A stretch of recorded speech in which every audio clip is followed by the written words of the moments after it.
So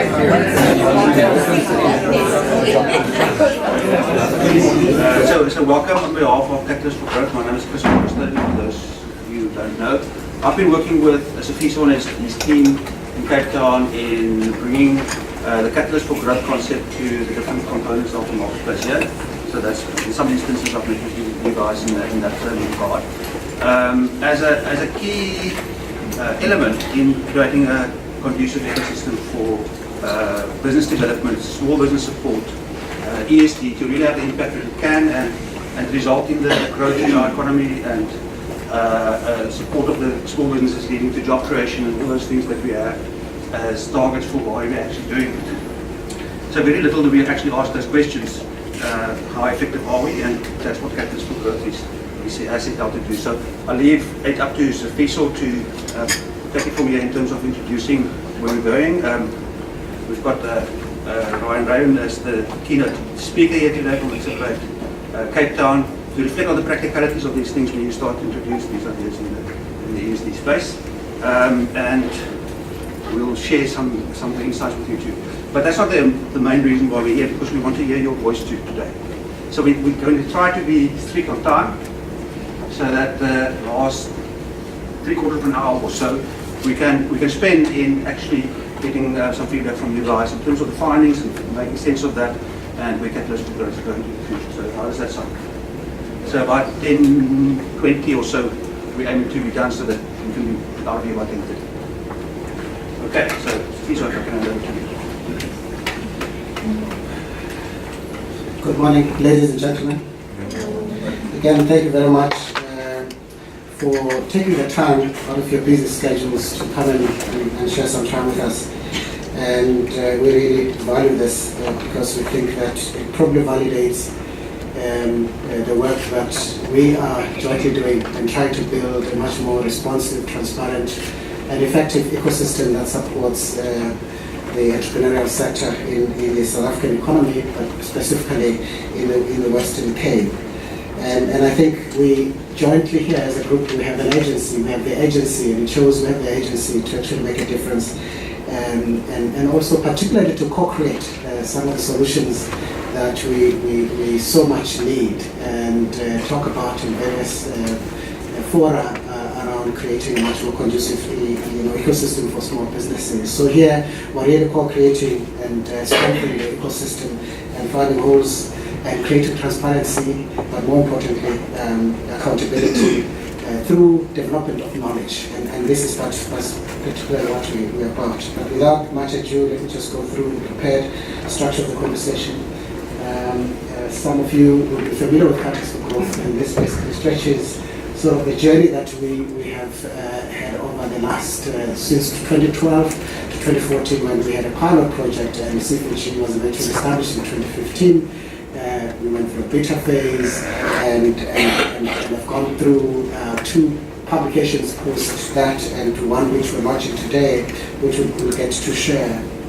And basically, this is probably a much clearer sort of growth path, and that shows where we are now, where we are starting to go back to our partners like yourselves and have community of practice and get to understand what it is that we do and what it is that we should be doing together. Because our work is basically through partnerships, and without the partnership models, we wouldn't really be able to do what we do.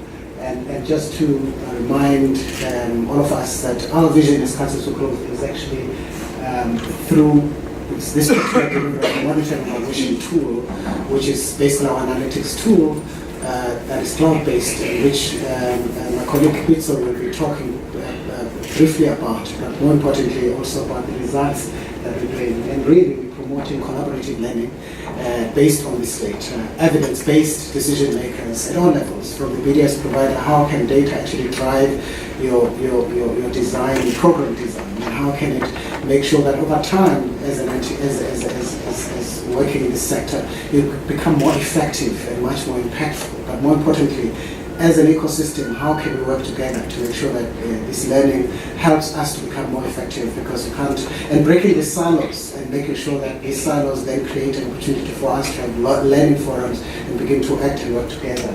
But more importantly, how do we make sure that at all levels we have evidence-based decision makers, whether it's at BDS level, whether it's the buyers of BDS, which is the corporate sector, whether it is government in terms of us acting together to actually talk about how we actually talk to government with one voice and really champion some of the issues that we can say based on evidence, this is what needs to happen. And it's quite important that we focus on BDS, Business Development Services, and look and understand the world of BDS and how it impacts different segments of the SME ecosystem and how that works and what works and what doesn't work. Because if we understood that, we think that will be a small contribution to the bigger problem that we have. And you'll see in terms of the report that we have, some of the things that are starting to emerge, and again I'm emphasizing starting to emerge, because over time, if we can actually double our effort in this space, we can actually begin to really have real evidence. And in terms of articulation of our vision, basically this is represented by saying there are billions of rand spent on SME development in this country. If you just look at the corporate sector, because of the legislation in place, no one really knows what the real amount is, which is again a shame, but it's estimated in excess of 20 billion rand. If you look at government, again, every government department at all levels of government is spending a lot of money on SME development. It's either another billions of rands that are there. But again, we have a problem. We don't know what really is the impact of all these investments. And we have a fragmented ecosystem, which we know. We have no data on SME development that really helps us understand better on the impact of this. And certainly no evidence-based decision making at all levels. And so we aim then to build knowledge through this, to do these things, promoting best practice, and really have stakeholder engagements, which is one form of this is what we're about here. And the idea is to really use monitoring evaluation as sort of the medium of our engagement and collect SME data on the performance of SMEs, do analysis on this data, and then glean the key insights and build this knowledge base that then allows us to have a conversation that probably is able to have these outcomes, which I've already referred to. And obviously, overall, over time, begin to have this impact at the economy level. So this is, and again, it's a contribution towards this, but it can only happen if we work as an ecosystem and build the ecosystem together, and it's not one party that actually will be able to do that. And basically, to summarize broadly what we do as C4G, you could say that with one evaluation and analytics platform, which is basically the tool that we've used, and it does all sorts of interesting things, and we continue to improve it, and Bitso will be sharing with you some of the key features of the platform briefly, and basically how we do data collection, reporting, the dashboards, and the BDSP directory, and the activities that we do in terms of validating the data that has been collected in the system, and how we then produce benchmark the program reports, the various programs that are on the platform, and how we do reviews, and also in this area of research that actually validates and complements the work that we do on the data space.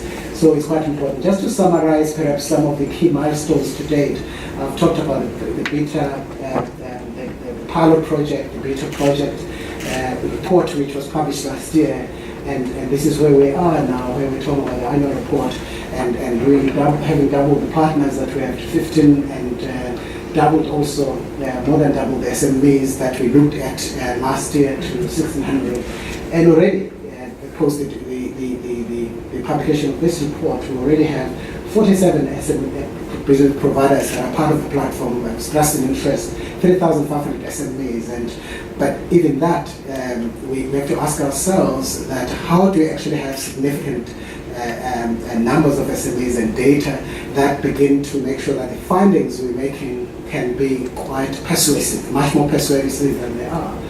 So this is important. And again, just to look broadly into the future, where we're going, it's growing the database. The data set is quite important for us, and making it more representative in terms of geographical, in terms of sectors, and in terms of just diversity in terms of the entrepreneurs, in terms of growth stages, genders and age groups is quite important, because the more diversified the data, the more useful this will be. And again, collecting longitudinal data, all of you would know, is costly, and we have to think about also how to make that sustainable. And these partnerships are important in different ways. And again, we'll rely on co-creating solutions around this with yourselves, and obviously want to influence that. And much more importantly, I think on number 4 is I'm sure Ryan will talk a bit more about this, is the partnership that we have formed with Accelerate Cape Town, with the province and with the city of Cape Town,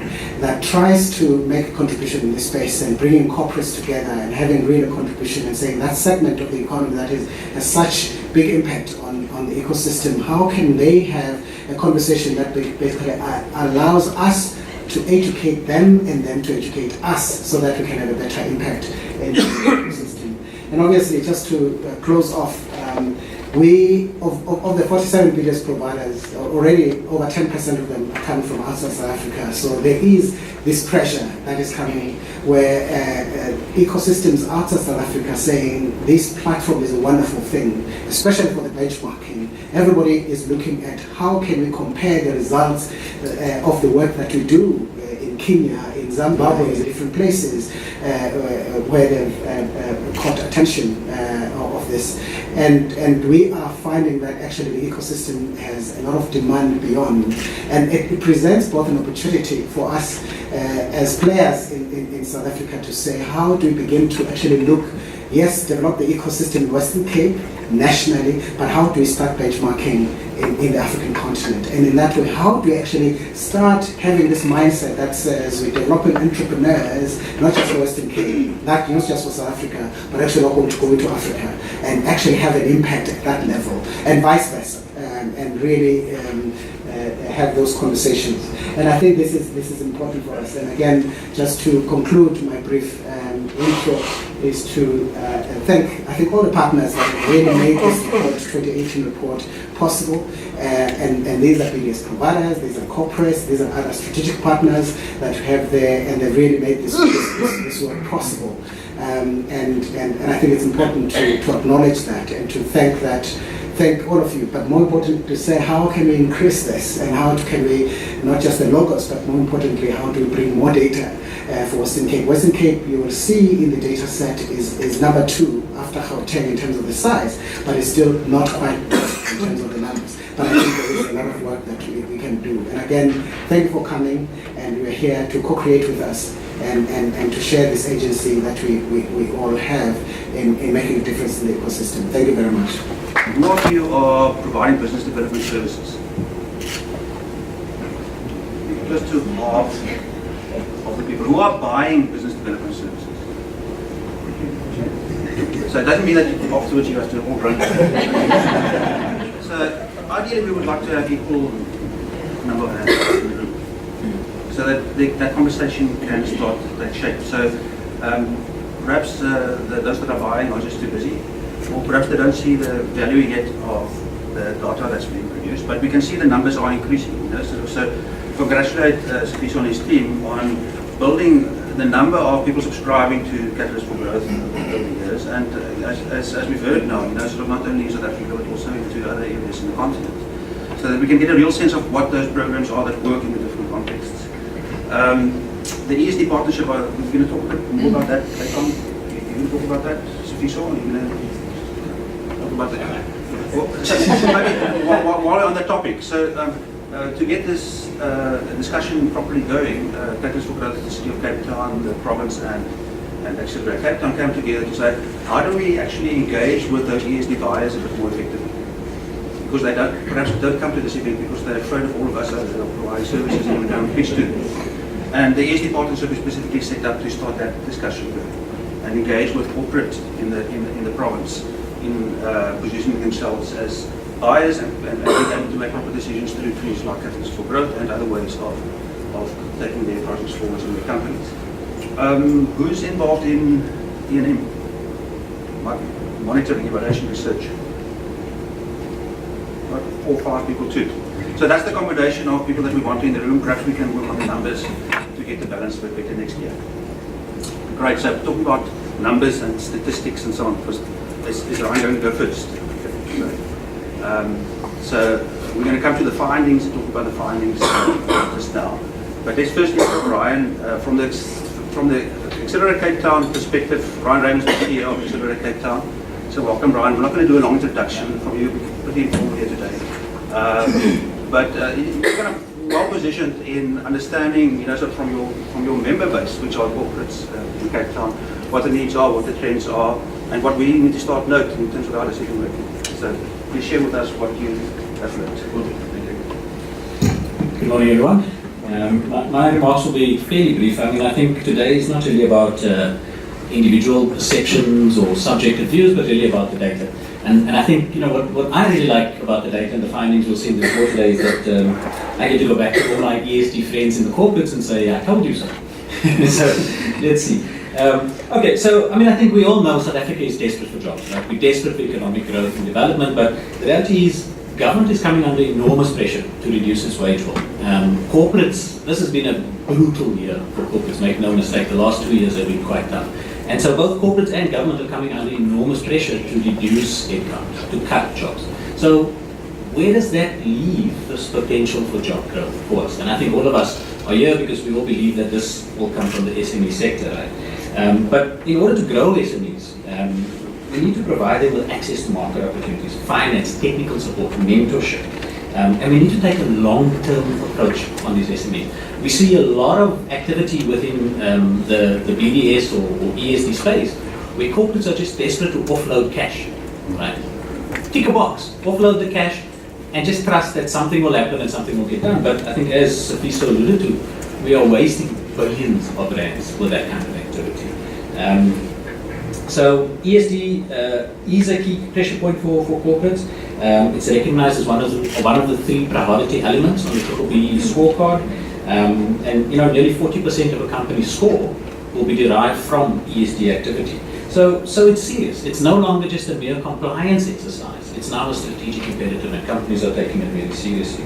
We've got to set aside 3% of net profit after tax towards this, and for many companies, that's an enormous amount of money every year. But again, as Safiso has mentioned, we haven't really leveraged that investment at all. We haven't realized the potential of all of this ESD spend. And why is that? And I think for many people, ESD and enterprise development is not a core competency for many corporates. Right? You're an insurance company, you're a retailer, you sell FMCGs. This is something that you outsource. This is not a core competency. This is something you find someone to give money to do for you. Right? So many companies are not really getting what they need out of this, even though they are scoring the BE points. So they're not really impacting on society. They're not really making a difference. So what are the challenges from corporates, right? So firstly, there's a risk associated with procuring from emerging suppliers. If those suppliers are not sustainable, and you're procuring something which is key to your business, it introduces potentially quite a significant risk to your business. And businesses, by their nature, are risk averse. So many don't want to do anything in risk. Many don't want to take unnecessary risk. So it's challenging if you haven't provided support to that emerging supplier and ensured to a certain extent that they are sustainable. I think when you start doing that, you make sure that you mitigate that risk to quite a large extent. And that, it leads to the second thing, where what happens then is corporates start trying to find risk-averse opportunities. So you start farming out the flowers and the cleaning and the security and all the little small things, which again don't significantly shift the needle as a country. But it's comfortable because there's no risk in that. If the offices are dirty tomorrow, well, you'll get someone else the next day. It's not going to impact your business significantly. So again, putting in place mechanisms like data that helps you to mitigate that risk becomes immensely valuable. Then, of course, finding suitable suppliers. So let's say you've done all of the above and you're not risk averse and you found good opportunities. Where do you actually find these SMEs? Do you just go and knock on doors, or where do you find SMEs that you can feel comfortable can do the job, right? So that's a significant challenge for SME, for corporates, is actually finding suitable suppliers. then once you found them, your in-house capacity to provide training to those SMEs, to support those SMEs, to retrofit your systems so that you can do business with that SME, or to help that SME with their systems so that they can actually invoice you and comply with your requirements. And that kind of activity just simply doesn't happen in Big Four. To a large extent. I mean, I don't want to say no corporates are doing it. There are many corporates doing some really good work in this space, but not enough of them, I think. And then lastly, shortage of credible data around interventions which may be successful. And I think this is really why we're here today. And this is why we need to support people like Catalyst for Growth and others who are assessing BDS and who are gathering data on which systems are, or which methodologies are effective and which are not. So I think you cannot overemphasize the importance of empirical data. But then, of course, there are also challenges to the suppliers and to the SMEs themselves. And I think many of us are familiar with these. Access to suitable market opportunities. So again, many corporates will tie those suppliers into themselves through their contracting and so on. And it makes sense, let's be honest. If you're a retailer and you've invested millions in a supplier to supply product to your store, you don't want to see that same product on the shelves at a competitor. Right? You've invested in that supplier, so you want to kind of own it to a certain extent. But it's problematic because it negatively affects the sustainability of that supplier. Because in the 1 year where you're not able to take that product, let's say it was avocados and you've spent 7 years developing an avo farmer to supply you to the quantum and the quality that you require, and then you have a drought like we just experienced for the last 3 years, and suddenly the quality is not good enough for you anymore. But that supplier cannot sell that to anyone else because you've tied him in at the contracting stage. With best of intention, but you've effectively destroyed his sustainability or her sustainability. So access to multiple clients to improve sustainability is absolutely key. Then access to finance for upscaling. So again, the interesting thing here is there's no shortage of finance and financial products and so on for SMEs. The challenge is connecting the right SME to the right type of finance at the right point in their life cycle. And that's not an easy thing to do, right? Many SMEs don't understand, even, never mind where they are in their life cycle, because they just living their business, right? But also which types of finance products are best suited to them at that point for that specific need. So that's absolutely important to get the right finance at the right time. And many times even just to help that SME develop a business case to access that finance or to meet the compliance requirements of that financier. Then access to technical support. Again, it needs to be long-term interventions. And I'm hoping the data will prove some of what I'm saying right? So hopefully, if you saw your data doesn't prove everything I'm saying wrong. But long-term interventions and handover. You need to take the SME by the hand and walk the journey with it. Simply giving an SME money because you've got it to spend and giving them a grant and thinking they're going to be able to work with that money, that's where the wastage is happening. Right? So you need to make sure that you've taught that SME to leverage the funds that you're giving them, that you've taught that SME to use that money. And then, of course, specific interventions for specific problems or for individual challenges. So we see a lot of BDS cookie-cutter solutions. Right? You've developed a cool presentation or program or training program or whatever it is, and you just churn that same program to hundreds of SMEs. And corporates happily pay that because you're getting bums on seats, we've got cool numbers, you've intervened with 1 million SMEs and everybody's happy. But the reality is you need customized solutions for business. Every business is different. Every SME has different challenges. Every entrepreneur has a different mindset. So you need bespoke solutions to really make a difference.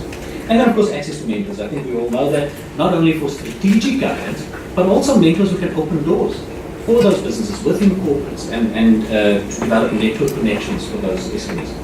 So since the new codes came into effect, we've seen a number of corporates venture down this path to becoming ESG champions. But the reality is, apart from a few notable successes, this is largely a stating exercise with limited impact on emerging black SMEs. And again, why is that? So the first thing is we've seen a proliferation of intermediaries in this ESG space. So literally anyone with a laptop these days is a BDS provider, right?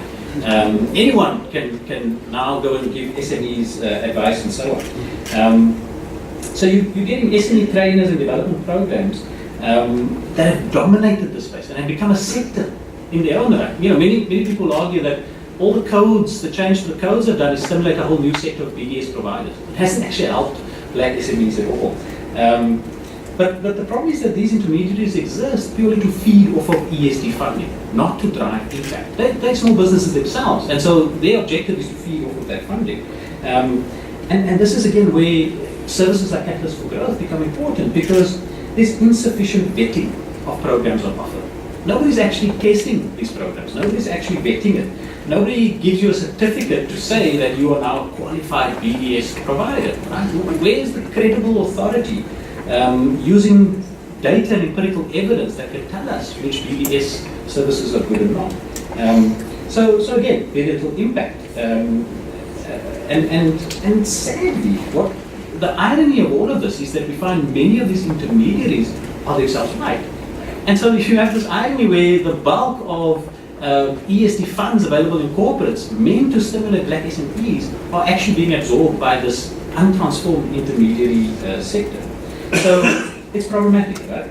And then not all the faults are in this ecosystem. There are a lot of faults at corporate level as well. So the notion of ESD as a source of competitive advantage. Now this is problematic. And again, you can understand how it comes about. Think about it. If 40% of your scorecard is coming from ESD, scorecards are a significant source of competitive advantage, especially if you want to do business with government or public entities, right? But it's not in keeping with the legislation, and it's not in keeping with the intention of the legislation, which is to grow black SMEs. So I think that's where we need to get back to. We need to start moving away from this notion of ESD as a source of competitive advantage and actually get back to the intention of the legislation, which is to stimulate the black SME sector. So, in order to give effect to the intention of the codes, I think what we need is for corporates to start collaborating. So move away from this notion that it's competitive advantage and instead start collaborating with each other and collaborate with each other across sectors. I think this is quite important. I'm again hopeful that the data will speak to that, but it's sort of to me a no-brainer that if you allow SMEs to participate across sectors, you open up vast numbers of additional opportunities for those SMEs, right? So we need to get corporates to start collaborating to drive greater economies of scale and to open up greater market opportunities for suppliers. So I sincerely believe that ESD initiatives have the potential to drive real and lasting change in South Africa.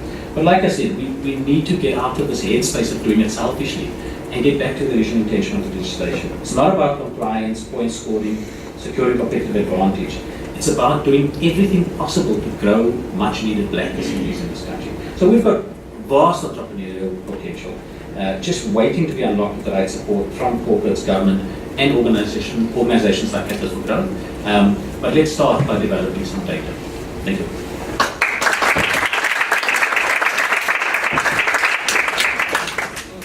Thanks, Ryan. Thanks also for speaking from your experience and aiming for the truth. Because as you've noted, there are interests, and we all have come into the space with interests. Maybe if we come from a buyer perspective, we've got risks to manage, and maybe conservative in approaching those, as you highlighted for us. And if we're from a provider's perspective, we've got a service that we want to sell. But somewhere there it meets. And I think this is what I appreciate. And I've been working with Catalyst for Growth about a year now, and kind of having discussions with people in the Western Cape around how we can use this tool more effectively. And I must say that Catalyst for Growth really represents something in that, in the coming together of ideas and sharing in a way that we can go forward where all those different kind of demands that the different parties may have are coming into a space where we can move forward for something that's bigger than just what we're busy with. And I think that's quite important, So I think you kind of highlighted that very nicely for us too today. What I'm aware of that this is the active, dynamic field. It's kind of changing every day or more or less. But we can help shape it, and I think that's where the data-driven decision making comes into it. Is how can we shape it in such a way that it's more effective? So thank you very much for those pointers. I'm sure the discussion is going to go on because just now we're going to be looking at some of the key findings, and we're going to be asking ourselves what we learned from that and what Catalyst for Growth can do going into the future to take this project forward of using information-based decision making for our purposes. So whether we are a service provider or a buyer, we can use the information better to improve our programs or to make buying decisions in terms of what kind of programs we need to design and go for. So keep thinking about those things and start formulating your ideas, if you may, as we go through the information. So Pietro, I got to know as the guy that's really interested in the detail. So if you want to come and share some of the findings that you've had from the past year's analysis. But as you saw, as Fiso showed us, we're already kind of close to double what we were when the analysis was done. So the benefit, in fact, of being a subscriber to Catalyst for Growth is that you have access to that real-time information. So you don't have to wait for next year's report to be able to see what's happening in the programs. That's true, right? You can show us some of that. That as a user, you'll be able to see what's happening with your stuff too. But let me hand over to you to talk about the platform and the data that you analyze and report on. So, good morning, ladies and gentlemen. So I'm actually not going to talk about the platform, but there is a video prepared. But if you would like more information on the platform, we're available to chat and we can set up meetings for a detailed demo of the platform.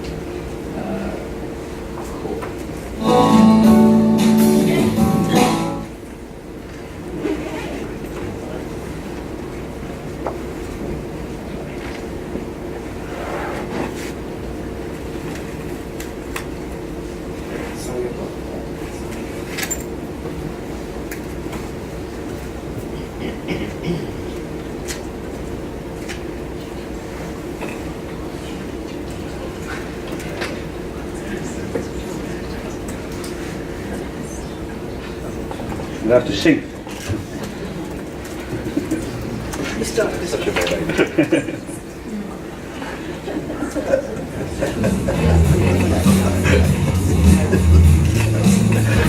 Catalyst for Growth is a non-profit company that was established to promote and introduce quality business development service providers to SOEs and corporates seeking to optimize the impact of their enterprise and supply development spend and investment on SMMEs. Through a monitoring and evaluation methodology, we partner with players in the ecosystem to measure the impact of their programs on the development of SMMEs. The methodology uses a secure cloud-based data gathering and analytics platform. C4G also publishes non-attributable aggregated performance reports on the impact and influence of BDS on SMME performance. The C4G platform functionality is flexible for each stakeholder and includes data collection, reporting, exciting and informative dashboards, and insightful benchmarking techniques. Our platform is simple, secure, efficient, and benchmarks quality BDS. How does the C4G platform work?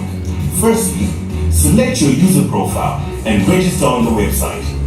Get training on platform usage and basic benchmarking metrics. Collect and upload your data. Start creating reports and dashboards. There are two different ways of uploading your data. Upload your SMMEs one by one, or mass upload the data using our easy-to-use Excel template that's available for download on our platform. Create reports using various metrics collated in your data. Create and view dashboards. However, this function is only available for BDSP and corporate profiles. Do you monitor and evaluate the impact your program has? Then the C4G platform was designed for you, by you. Catalyst for Growth. Benchmarking quality BDS. Thank you for that. So I'm basically going to go through the methodology, but not the methodology in full. So when we give out the report, it explains the full methodology, but some of the key features in the methodology. And I think the most important one that we endeavored was when C4G started, we interacted with different stakeholders around the table through communities of practice around what are the key questions that C4G could try and answer through data in the short or the long term. So we collected a lot of stakeholder questions, and then through the communities of practice, we decided on the metrics that would help us answer some of these key questions. And then with our current sample, as Cecil said, we have over 1,600 SMMEs from 15 BDS providers for the year 2017. And the data for the first time, so in our beta reports, we collected the data manually, but for the first time in 2017, we collected the data through our platform. So it's important to state, our platform is secure, so when you do upload your data, only you can see your data. But when you look at the benchmarking reports, what they do is they aggregate data throughout the whole platform to give you how you benchmark against other programs. So the methodology for that is also, we try to benchmark SMMEs to similar SMMEs. So if you're looking for a specific sector, you're able to benchmark the SMEs by sector and size, or sector and stage, or even by location. And then lastly, what we do is at the end of the year, we conduct interviews with the entrepreneurs. So when we conduct these interviews, we also go through a data validation exercise. So for each program, what we endeavor to do is that 10% of the data that is provided by the BDS provider will be validated with the entrepreneurs on the program, so that we can check that the data is verified or validated by the entrepreneurs. So that is a short summary of the methodology. Now to the key findings. I think, limitations. So our data is mainly based with micro SMMEs, so keep that in mind when you're looking through some of the key findings. And it's largely skewed to Gauteng. Maybe because we're based there, but it would be great to also grow the database for Western Cape. And I think it's also important to look at it with, what could this do for us? It might, to an extent, it's mainly based on Gauteng, but like, what if this was for us and for Western Cape? And also the sample is not random. So BDS providers opt to be in part of the C4G platform. So it's not, basically not a random sample. Yes, I think also it's important to assess that these are short-term findings. The real impact is really in the long-term success of the programs. So this is over a period of a year. So we wouldn't make conclusive to say these findings are key, but we will continue to test the findings and see if they keep prevailing and the trends continue or change, etc. So I think it's important to note that. I'm going to be short with the key findings, but I think the first key finding that we found, and I think for this one was really important because even in our beta report, we found the same thing. So high-cost BDS programs did not necessarily produce the best performing SMMEs. So what we did was we looked at the average cost per annum for all the BDS programs, and then we segmented them or categorized them according to low cost, medium cost, which was a bigger range, and high cost. And what we found was the high cost BDS programs weren't necessarily producing the desired results in terms of performance. So we looked at the average revenue growth, the number of SMMEs that actually improved on their performance, or number of SMEs that looked at or creating jobs. And we found high cost BDS programs weren't performing the best, but also the medium cost BDS programs were the ones that were actually producing the best results in terms of number or percentage of SMEs that actually improved on growth and average revenue growth. The second key finding is there seems to be a mismatch in the sector, especially around access to finance. So the SMMEs, when they go through BDS programs, expect maybe at the end of the program, we should be able to get through some financial assistance, either through the BDS providers or through other investors. And what we're finding is that SMMEs, even at the end of programs, aren't necessarily getting the access to finance that they feel they need. So a lot of SMEs seem to demand BDS that is around access to finance, and at the end of the programs, when we review them, they're like, access to finance in this BDS program was not so great. So what we also did find is that BDS ranges, but there is an access to finance element, either through pitching or teaching on different access to finance and how they can get finance, but they're not actually getting the tools that they need for them to get access to finance. Key finding 3 is, so what we tried to do is we looked at programs that actually accept SMMEs that are focused in a specific sector, so maybe education or retail only. And then we looked at programs that actually take any SMME in the program, and what we found was that the mixed sector programs seem to perform better than those that actually accept SMMEs in a specific cohort.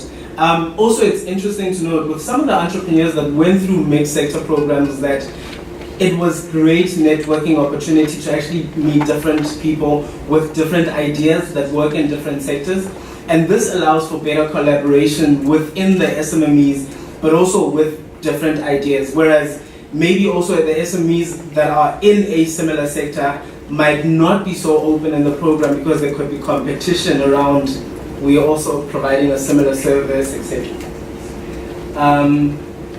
Yes. So one of the things that we do as C4G is that if you're part of the platform, let's say you take a group of entrepreneurs through a program for a year. At the end of the program, maybe the corporate has finished sponsoring the program, so some people might not have the financial means to actually follow up with the SMEs year on year. What we do for the VDS providers that are on the platform is that once you've taken a group of SMEs through the platform or through your program, we follow up with them a year later to see how they've progressed so that we can actually see what the long-term effects are of the program. And one of the things that we look at is just survival rates. What are the survival rates a year after graduation? What we did found is that overall, so this is based on our beta sample. So the 700 that went through programs in 2016, we looked at them at the end of the year, is that we found 22% of the entrepreneurs that have gone through those programs, 76% overall of the businesses survived, so 24% of the businesses failed. But of the 24% of the businesses that failed, 22% of the entrepreneurs that discontinued, not failed, their businesses, actually, it was because they found employment. So either economic conditions were really tough or entrepreneurs actually get into BDS programs or into entrepreneurship itself so that, or because they can't find employment. And I think that's key for, especially for BDS providers that are accepting SMMEs into their programs, because maybe it's important to start assessing whether this entrepreneur is in this for the long haul of entrepreneurship or they can't find a job, so entrepreneurship is a means of finding employment. And as soon as an opportunity comes, they will take it. I don't know if that's a bad thing or a good thing, but it's a reality of where we live and the reality of South Africa. Another thing is, the good thing about this was 17% of the entrepreneurs that actually discontinued the businesses went on to pivot into another business. So that's not bad. I mean, this shows that BDS does have an impact on how entrepreneurs' mindsets work. 5 is, we all know this. There is no one size fits all. Yes, we can have various programs that work, but they generally, we know, like for each entrepreneur, different size or the different sectors, there is no one size fits all. So I think the key message is, it's important, yes, we might have program type or curriculum type, but there is an element of tailoring that might need to happen for the cohort of SMEs that you work with. But key factors that really influence BDS programs is, one, finance. So how much money do you actually have to work with the SMEs, the size of the SMEs, whether you want it to be sector specific, but also like, what is the scope of work that you're given by the buyer of BDS? Lastly is, one of the things that we look at is program versus bespoke. So program is curricular type, school, there's a curriculum, you go through a cohort, 6 months or a year, whichever one, you go through the same modules, and that we defined as program type of BDS. And then bespoke is bespoke to the SMME. So it's tailored, it's customized, it's got elements of customization and tailoring. What we found was that the BDS programs that had elements of bespoke produce better results versus a programmatic type of program. So this is even in terms of the percentage of SMEs that actually go through the program and create jobs, revenue, profit, etc. So these are the key findings. I mean, in the report, there are other key findings that are really interesting that we also look at from our old report. But I think for me, the most important thing is these key findings, we might not make sense of them all, but I think as practitioners and buyers of BDS, as we come together through the communities of practice or the ESD networks that we'll be setting up, there is opportunity for us to start dissecting what the data says and start collaborating as a sector to find solutions for the SMEs that we support. There's so much value in actually collaborating, and even with some of the partners that we've spoken to or interacted with, I mean, people are actually ready to actually start moving forward and collaborating with other providers, which is really exciting for the sector, because as we start collaborating and learning from each other around what is best practice, what has worked for your SMEs, we start creating models that actually benefit the SMEs. Because we start sharing the learnings and what has worked for us. And for this specific report, these are the guys that contributed data. I think lastly, thank you to all the partners. If you're here, great. If you're in the next report, thank you so much. If you want to be in the next report, please contact us or chat to us after the report. Yeah, great.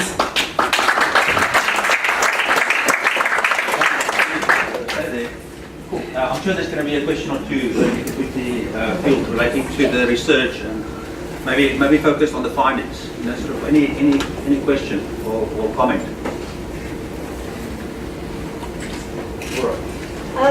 Yeah, thank you very much for this. This is great to see 1 year down the line. I was here a year ago listening to you, as you said, of the platform and everything. It was very exciting back then. And all I can say is that the data I've seen reflected now reflects very much what we're seeing on the ground. Very, very much what we're seeing on the ground. And I'm particularly interested in the bespoke versus the programmatic. So what we're seeing in terms of impact is that when you have a bespoke offering, it works really well at seed to early growth. And then programmatic seems to kick in well from phase 3 onwards. And I kind of think that your data is reflecting that as well. Potentially, if you have to dig down into that, I think you might find that comes through as well. So I don't think I can disagree with anything that I've seen displayed this morning. And this is great. Well done. Thank you so much. So thanks a lot. There are a couple of detailed questions like why is the cost per job so much lower for a very big business compared to the rest and things like that. I've got a question for Ryan, I don't know if I can. How do we sell the corporates on the SMEs bringing innovation? Because I think that that's a strength. Very often the corporates are not able to innovate because of their structures and processes and systems, and by integrating SMEs into the core supply chains of the corporates could help them in terms of innovation and sustainability. That's a great point, and I think it leads on to where we're actually going now with the discussion. We're going to come back after our discussion, and then you can respond to. You will respond now. I can respond very quickly. I mean, I think just the short answer is it's about the risk. Right? So I think what we need to do is put in place the mechanisms that mitigate the risk a little bit. What we find with corporates in South Africa is predominantly most corporates are headed by former chartered accountants. So most of the CEOs in this country are CEOs. And these are some of the squarest people on the planet. But they've achieved a measure of success by being conservative. And so it's a very difficult conversation to convince people like that to start taking risks with innovative SMEs. So I think the solution comes down to the extent to which we can mitigate that risk for them by having solid programs and data that underpin the effectiveness of those projects. Yeah. And on the funding gap, I mean, I think that's a whole subject in itself. Our lack of extensive angels, our lack of true venture capital. So once you run out of family, friends and fools before you get to private equity, there's this huge funding chasm. And last year I can remember having a discussion with Catherine Weinberg around, does the problem lie with the corporates, with the government, with the SMEs, or with the ESD providers, and one of the things, maybe we should get a subgroup in Cape Town to have a look at this, because we've got a lot of the role players. That's actually a great idea. So Catalyst for Growth, by the way, has got some plans dealing with Accelerate Cape Town, the city and the province, so we're well represented at the back too. So we go one more hand, and then we're going to actually break into groups to have discussion. So what we're going to do is we're going to take the key findings, and you can decide which of those findings you want to focus on. So I want to focus on the finance one. There's funding mismatch is up here, so in that corner. Then the not one size fits all in the corner there at the back on that side. That's the findings on the wall there. And then here in front, program versus bespoke. That's what the interesting one. And on the outside, on the two pillars, you may have seen that on the first pillar we've got this thing about exit into jobs, sort of as a trend. That's one of the findings is. And the last one is the mixed sector programs that we've better finance finding on the last pillar. And we're going to say about 8 people. If there's 9 in the group, then you actually have to find another group. Yeah. We're not going to break right now. We first have another question, but you can start think which of those findings you would like to participate in the discussion. We've got some pointed questions that we want you to address to. Okay, so Joe, you had the last question. I just wanted to make a comment. I actually want to echo what Guy suggested. It's good to have the findings, but I think it's to come up with meaningful solutions to those findings. And I'm in for the subgroups. The question that I actually want to pose to, we've seen the shift from enterprise development, and I assume most of what our trend, what we've seen in the market currently, there's an escalation of appointing supply development specialists within the procurement divisions of companies. The information and because we play in the supply development space, we see a total different findings from what we've seen here. So, but the information that you've got has been a mixture between enterprise development and supply development information. If Catalyst for Growth can, next year when we get to this space, is to split the findings from supply development from enterprise development, and that will actually strengthen the support BDS service providers will get from corporates in order to steer funding more to supply development than to enterprise development. We should also remember, Joe, that it's not only ESD that's being measured in Catalyst for Growth tool. Right? So it's any business development. So it could be any kind of program that's aimed at developing entrepreneurs into better businesses. No? That's correct. So ESD may be one of the main drivers at the moment, but it's actually it doesn't matter what the source is of the intervention. It's measuring the impact of the intervention and allowing us to then compare that. So shall we jump into last question? Observation. It strikes me that this whole field is very supply side dominated in terms of what it looks like, what gets offered, what gets delivered, and the demand voice is quite weak. And I'd just be interested in how in your metrics you could strengthen the demand voice, what works for people. Do you want to respond to that? No, I think it's a good comment to note, and it's something that we will note moving into, especially the new report that's coming up. No, so what is measured is the outcome in terms of the beneficiaries of the programs, and not so much the expectations of the sponsor of the programs. But I'm not sure that's what you're referring to.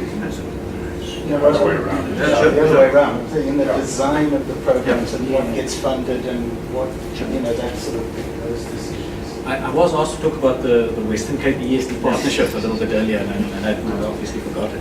But it's a good segue into that. I think what we're going to be doing from next year, we have, in partnership with City and Province, established what we call the Western Cape ESD partnership, which will be a quarterly engagement, but it's aimed specifically at the buyers of BDS services. And the intention is specifically that to give voice to the buyers and to start stimulating that supply side where we can start sharing learnings and so on between the buyers of BDS providers, and it starts strengthening that voice.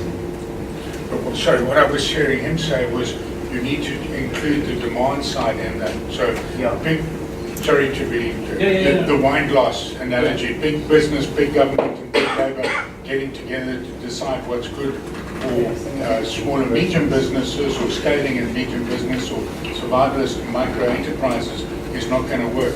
Okay, there's an old saying when I've been in these kinds of discussions of not for us, without us.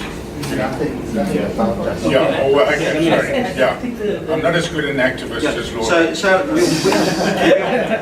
we will break into groups and come back so we can wrap the discussion up towards the end. And we've got some good time. It's now just after 1:30, so we've got some good time. We've got 3 questions that we want you to address in the group. So we're going to, in fact, we're going to hand out some post-it notes, and we would like you to, amongst your group, the one that picks up the post-it notes is the one that maybe can record for us what the pointed conversation is about. You know, sort of. So specifically, just noting the 2 or 3 main observations that is key for us to carry back into the conversation on the 3 questions. So if one person can be assigned that role, please, in the discussion. It's going to be a bit chaotic, but it's okay, because our space isn't so great for that, you know, sort of standing on steps and so on. But standing up means that we actually have to kind of not too complicated in our discussion. Okay, so we've got 3 questions that we want to have answered, and there are sort of individual things. So the first is that finding that you had, what could be the underlying reasons? We want 5 minutes of discussion on that, and if you can identify 3 or 4 options.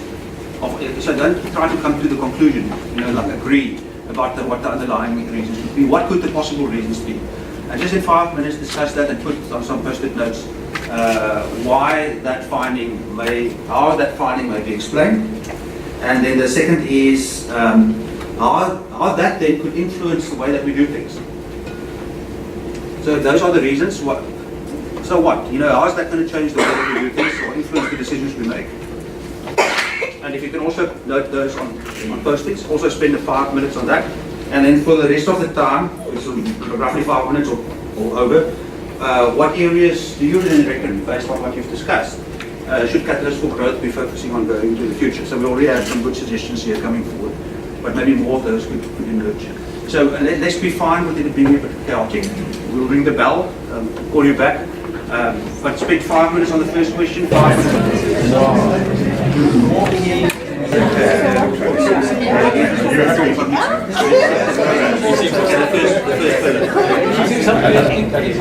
Was this one can probably do it just it's easy to get money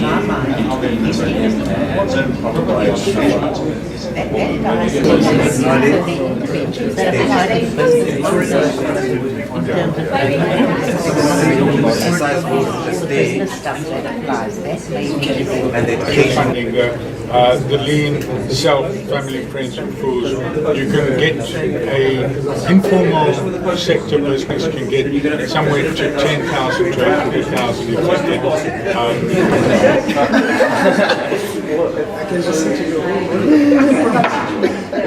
because I've done this. I started a business when I left it for a year. And for me it was... This person, I had a conversation a second ago with someone very interesting that in the beginning they need a lot of intervention. They need a lot of interaction. As they become toddlers, less interaction, more looking for funding, more looking for opportunities. That business is always a meant to take your business to the next step. It's only the funding part, you know, and not looking at the other legs of the table. I mean, you need access to fight, to access to market, and you need your business development support. But mainly, the focus for most businesses is that when they get that money, everything will go well. And it's not always the case. Because funding on its own will not and everything is going to be sorted, and I don't want to pay for it. That's by and large how it's business. So, viable entrepreneurs who actually wants to make a loan, understands they need to pay the loan back plus interest plus a risk component, and is willing to build that business case and a viable business case, has a much greater chance of access to finance. But I do agree with guys like you can get 20 million, but you cannot get 300,000. So you guys have four questions too. An SME is not necessarily run by an entrepreneur. Yeah. Entrepreneurs are generally 1 in 10 people if you're lucky. In some cultures it's higher, in some other cultures it's much lower. So it's generally across the board 1 in 10. So are you recruiting for actual entrepreneurial people, a very specific type of profile, or you're recruiting for people who are keen to be independent, to have self-employment and are willing to set up business? They may not be that entrepreneurial in nature, but they can still take action. But you do need to have some measure. How do you measure your impact? And I think that's where Catalyst for Growth is going. The issue is how do you kind of level the playing field so that it's understandable, irrespective of industry, irrespective of size, that this is how we measure impact. Thank you for your willingness to discuss and contribute. I'm hopeful that this may be the start of discussing and contributing more as we go. And as you've heard, there's the ESD forum launched, and the discussion is sure to keep going around the findings that Catalyst for Growth has and what we can do in supporting the different parties. I was just wondering, Sifiso, if before we come to the answer of the questions, if you can maybe just frame a bit, because a lot of us here are providers and not buyers. Frame a bit for us what the benefits are from a provider perspective in participating in the Catalyst for Growth platform. I think a lot of you will already see that the majority of our partners are providers because they are the layer that actually interacts directly with SMEs, and they are the holders of data. And by far, really, our services are directed at enabling them. So the platform is meant to make it easier for them to collect the data. So I think by far, the service that we provide actually adds a lot of value to the type of work we do. A lot of our BDS providers do not have this system. A few relatively well-resourced BDS providers will have invested a lot of money in developing one collaboration tool, but very few will actually have that level of investment. And so we provide this tool really very cost effective, so it's quite important. But more importantly, once you have that, you are able to produce these reports and actually see for yourself how your various cohorts and compare. So there is a great functionality. And I think if you engage with us, you begin to see the value that you add to your program. But more importantly, at a higher level than that, is then how we then benchmark your various cohorts and programs across the total population of the data network, where then you can start placing your SMEs, how they're performing against similar SMEs in similar industries, and you can begin to understand the dynamics of why certain things, how we're performing better and why we're not performing so well. And again, understanding that is not so much to say bad or good, but it's not about that judgment, it's understanding how that is. So it's very important to understand this, and really it's quite important, because when you talk about the buyers of BDS, they become a secondary user of the platform, but they also have a view. They don't necessarily dabble with the data necessarily, but they have a view of the data. But the people that really work on the data is our partners, which is BDS providers. Great, thanks. And the C4G team is here, so after the event, if you have more questions, you can engage with them around that. But let's get back to our topics of discussion. So let's just, if there's one or two or three comments that we can make, observations that you made in the discussion of point 1 and 2, the first two questions around the findings and how to apply to that. Is there some light that went off? Here's a new thought or some insight that you gained. Anyone that want to share that? Important insight in the discussion around the findings and how we apply that to ourselves. Yeah, but one of the things that came up in our group that was quite interesting was very often in single sector programs you might have higher entry level for admissions, which would mean that the businesses that went into that kind of setup would have two things. One of them is that they might already be doing quite well, so the incremental increase reads in a smaller way than it might do otherwise, and if your starting point was very low. The other relation of that is perhaps they're then more committed to a particular path and are less open to the kind of agility that could sometimes result from working in a space where you're being sparked in very many different ways by your colleagues on the program. So we thought that was just quite an interesting thing, is what is the impact of entry level, and what is the impact of business of a relatively well-developed business idea. Produce better results. And just to sort of synergize, the opinion was most of us were BDS providers. There was one procurement. Is the fact that bespoke programs tend to be more responsive and reactive to the needs of the SME, whereas programmatic programs tend to be generic to scale across larger groups, and that unfortunately dilutes them. That was kind of the overall synthesis that came out. Any other insights also in how it relates to us? Which is often their own, they can relate to each other. Having a mentor is good for a particular period, you deal intensely with a particular SMME. In certain instances where the SMMEs are all struggling, let's say, in understanding financials or understanding what's the best marketing, and you put them into a room and give them a course on that, it may not be speaking directly to them, but out of the interaction, just the cross dynamics, there's a lot of value out of it. So I think it's a case of maybe not saying one is better than the other, but really what is the mix, what's the right mix that you should have.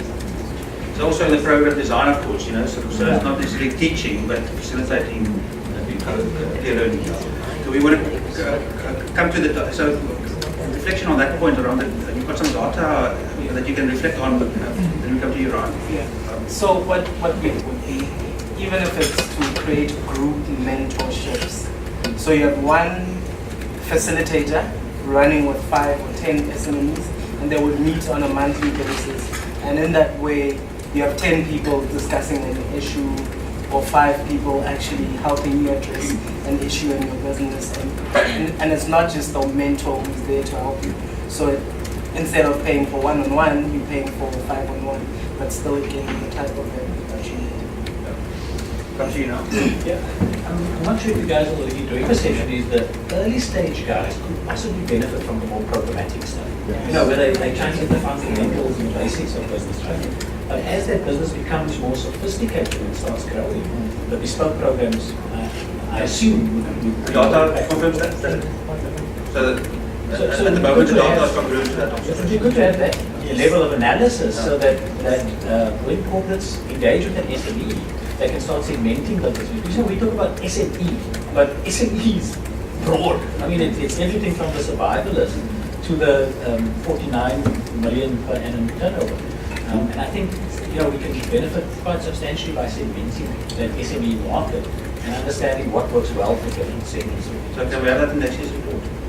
So lowercase SMEs, survivalists and micro entrepreneurs, and uppercase SMEs, scaling and medium enterprises. So 2 more comments on questions 1 and 2, then we can move on to question 3. So Laura, you want to?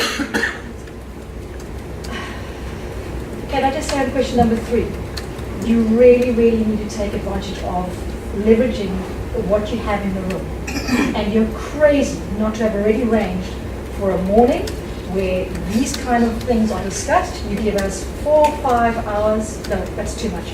4 hours maybe, you feed us breakfast or tea, you put us in a room, you divide us into the task teams, and let's thrash this out. Because I want to challenge you on, we were talking about early stage needs a programmatic and later stage needs. I want to challenge you in that. I think it's the opposite way around, and I can tell you why. I'm not going to do it here, but there's so much richness in this room. Why haven't you got us all together? We could thrash out so much already in one morning.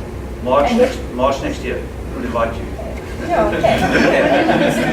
But you need to do that because we're all investors. We want to know the answers as well. We want to know, but you need to get us in to leverage off our experience. Right, so we are moving on to 3. So Mark, can we just move on to 3? Yeah, I was actually just going to comment on something of Ryan. Maybe leave it at that, Rob, and then get somebody else. So the space, clearly, the space for discussion needs to be expanded, and there are plans afoot. So I think there's maybe a comment that it's not only the ESD buyers, those that are appointing BDS providers, but it's also BDS providers that want to engage in discussions. So maybe for the ESD forum, we're partnership something to take forward. So suggestions for Catalyst for Growth. So what I'm going to ask is if you don't have it on Post-it, that you have your suggestion on Post-it. So there are more Post-its here flying around. Anyone that needs a Post-it to write out on a Post-it? Anyone needs a Post-it? I think she wants to speak. Yeah, I know. She's feeling disenfranchised. I want to put the Post-its because we're gonna put the Post-its on the wall. So if you have an idea that's not going to post it, they still just say so. So, what is your suggestion? Yeah, so we discussed finding the difference in supply and demand of funding capital. And we talked about how there's this large gap between 100,000 Rand and 100 million Rand available in funding. And that a potential is to link up the corporates with the SMEs that graduate from these programs, because in a lot of cases they're not able to fund themselves, they're not able to pay for BDS services on their own. And that's an opportunity. So matchmaking for funding purposes, yeah. Catalyst for Growth. There's already some ideas floating there, but if you can give that note to me, put it on the board. Anyone else that's got something similar? Matching, you need to post it. Something else. We have begun to gather that data in terms of understanding and calling that basic trust. And we've actually said we graduated into an academy. So what happens is when we find a new inquiry, so Ryan, the early stage starts, we send them to the basic trust. So what we're doing is we provided a pool of excellence. That's what we're calling it, because they then become like the ambassadors. And instead of them paying 40,000 Rand to get information from a consultant, they have and learn fast from the entrepreneur that failed fast. A collection, and maybe on the collection of the data, there should be more analysis in terms of, instead of saying here are the options, or maybe here are the stages of your company that you can choose from, ask the question, what do you really need? Because at the end of the day, I may have all these options. Say, what is it that you really need? Maybe check the environment that you operate in, so that the bespoke can be more relevant to an entrepreneur, other than just something that I think you need. Because at the end of the day, the bespoke needs to be something that speaks to the heart of the person that you're offering the BTS to, on the things that I think you need. Instead of doing that, do an analysis. Sit down with the entrepreneur, write down, or maybe check the environment. That's the analysis I'm talking about. Maybe compare as well, to compare information on what do you need, or maybe what do you think you need versus what you really need. So it's like a needs analysis, a method of needs analysis. Yes, more analysis. You don't get away for free. So, Spiso at the beginning said the purpose of C4G is to foster a kind of a responsive, transparent ecosystem of people engaging and collaborating and things like that. And I would suggest that one of the best ways of doing that is to start thinking a little bit more adventurously about what data you collect systematically. And I think, more systematic feedback loops between businesses and the providers of services, between the providers and services and the sellers, where it's fairly standardized, it's benchmarked, and everything else, all the nice features, of the platform. Because data, there's a lot between the outcome data, how many workshops were held and the quantitative stuff, and the deep research, which is this study. It's quite easy to collect data about relationships, for example, confidence and trust, simple things like that. Between relevance, perceived relevance of something, it doesn't have to be collected 2 years after the event. It can be collected on an ongoing basis and analyzed comparatively across the whole platform, and of course, results, the real-time thing, this is changing in my life now kind of thing. And that would be quite exciting, I think. Yeah. So I'm not sure exactly how you put it in words. I'm very I mean, what about 4 words that can fit onto a post? So there was another answer here somewhere. So it's Lynn, and then... So just something that in my experience I find is relevant. We live in a very unequal society, so there are many people who are impacted by social issues that ultimately has an impact on their business, the performance in their business. So I just think that may be an angle to explore to some extent. You know, take a mother, for example, who has a child in a hospital and an order to deliver at the same time. You know, that's an impediment to their business. So it's those kind of things that I've found does impact. So that, understanding the beneficiary context better. There's social issues, because that's reality in South Africa. Well, you got that proposed too? Kamali. Yeah, I would love Catalyst for Growth to consider a CPD type of approach on assessing organizations that has actually gone through programs. Because when you look at currently, you'll be looking at over 20,000 businesses which has gone through some sort of ESG program on the line, and now what? Because the thing is, if a company has gone through an ESG, that is something valuable, you know, but the growth with that SMME never ever stops. They're just moving from one level to the next level. So if you're able to include in that data that these are SMEs that's actually gone through these programs and they're on this level, that would be something valuable for the SMME and the industry, because I know of companies which has literally gone through 6 ESG programs. They're moving from one to the next. So that would be something valuable which you could assess very easily. There's something else I want to challenge the debate, and now's not the time, but exactly what has just been said.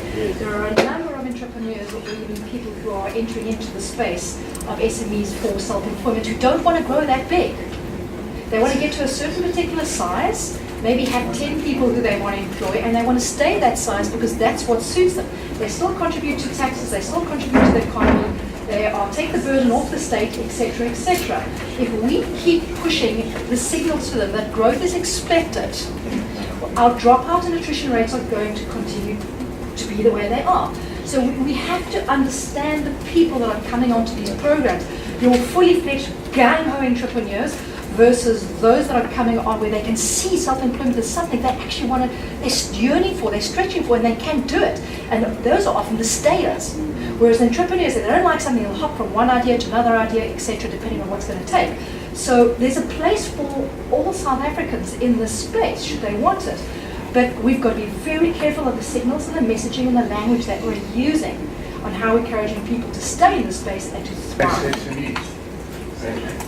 There's nothing wrong with a lifestyle business, but we shouldn't be putting the same resources into a lifestyle or a job rotating survivalist or that we put into a stand, because the returns are not going to be there for corporate or for government. Great. So we're going to move to starting to wrap things up a bit. So there's clearly more to talk about, and the platform is being created for us to take on next year. So be sure to hear from, I'm not sure exactly from who, from Catalyst for Growth or from Accelerate Capital or someone in the partnership around those things.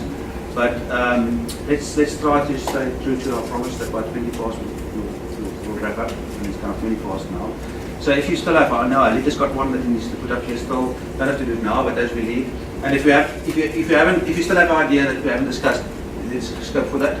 We will give feedback, so there will be some kind of a very short, not a comprehensive kind of report on what the points were being raised here, including those that we haven't discussed, which we have on paper. So maybe also ask that those that were scribing, just as we leave, bring those papers to us so that we can actually capture those things and send out. Last point from you? Yeah, thank you all for coming. There is, everyone will get an actual report as you exit, so please make sure you grab a copy. we have a short survey that we just need to disseminate. So as you give us the survey, we will give you a diary and a book.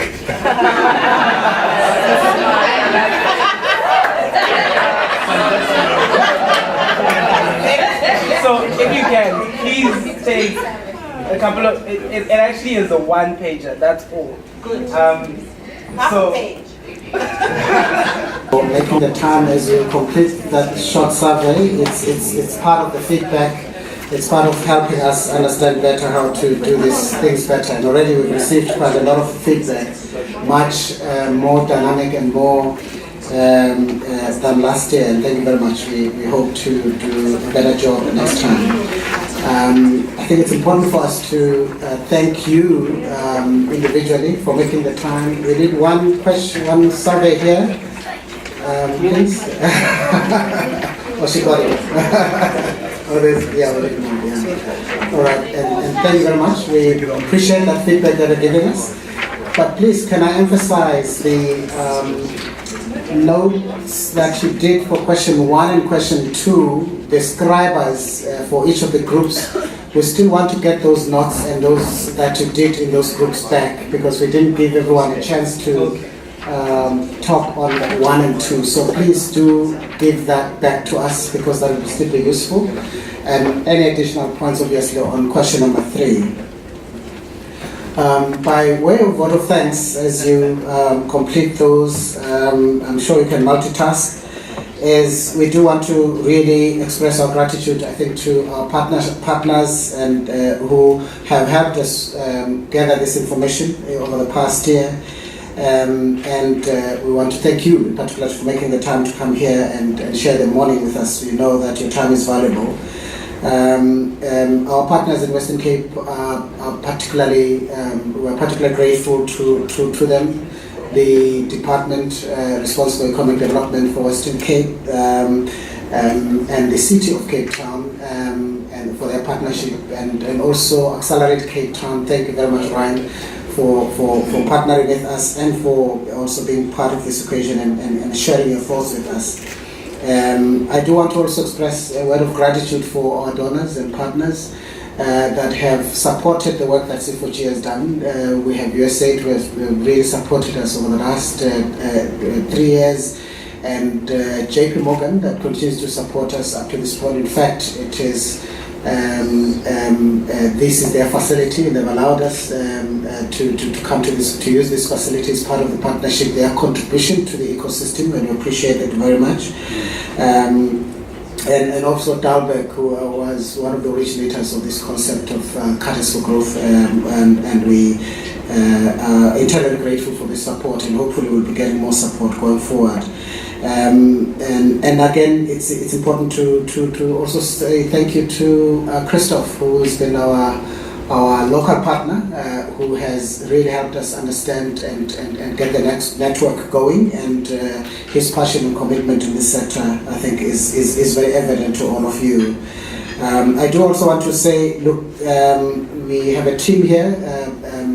Elizabeth has managed, as you can see, all the logistics behind, and you all had to go through her hands in the reception before you came through here, and thank you very much, Alice, for all the great work. And how we do it is a problem, because we have to be conscious that you have time and other constraints, and perhaps if we plan long in time, and we really would like to have more discussions on this and other very important issues. And again, we'll continue to engage on this and see how we take that discussion forward. And again, thank you very much. And this co-creation journey is starting today. It's not ending, and hopefully we'll continue to engage. We'll share some of the summaries, a brief summary, at least a one-pager of this, and hopefully continue to engage. And obviously, please, you have our contact details. If not, grab from one of us our cards, and let's continue the conversation, because it's not what happens in these events when we meet.